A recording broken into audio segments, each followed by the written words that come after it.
ഉറ്റവർ ഉപേക്ഷിച്ച ക്യാൻസർ രോഗിയായ വൃദ്ധൻ്റെ മരണാനന്തര ക്രിയകൾ ഹൈന്ദവാചാരപ്രകാരം നിർവഹിച്ച് മുസ്ലിം ലീഗിൻ്റെ ജില്ലാ പഞ്ചായത്ത് അംഗമായ ഇർഫാന ഇക്ബാൽ. കാസർഗോഡ് നിന്ന് കഴിഞ്ഞ ദിവസം പുറത്തു വന്ന വാർത്തയാണിത്.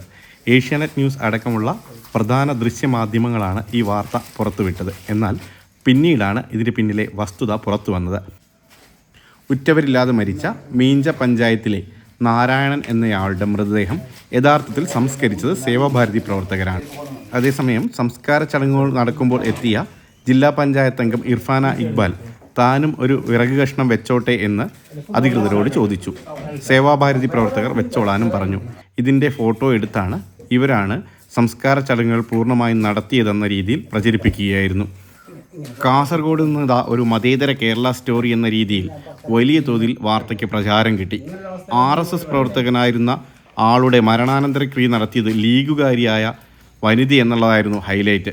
എന്നാൽ പിന്നീടാണ് സത്യം പുറത്തു വന്നത്. ഫോട്ടോഷൂട്ട് നടത്തിയ വനിതാ നേതാവും അവരുടെ ഭർത്താവും കൂടി ചേർന്നാണത്രേ ഈ കഥ വ്യാപകമായി പ്രചരിപ്പിച്ചത്. മാധ്യമങ്ങളെയും കൂട്ടുപിടിച്ചു. നമ്മുടെ മാധ്യമങ്ങൾക്കാണെങ്കിൽ സംഘപരിവാറിനെതിരെ എന്തെങ്കിലും കിട്ടിയാൽ മതിയല്ലോ. RSSനെതിരെ ഇടവും വലവും നോക്കാതെ ചെയ്തിരിക്കും എന്ന രീതിയിൽ പ്ലാൻ ചെയ്ത സ്റ്റോറി പൊളിഞ്ഞതിൻ്റെ സങ്കടത്തിലാണ് കാസർഗോഡെ മാധ്യമ പ്രവർത്തകർ.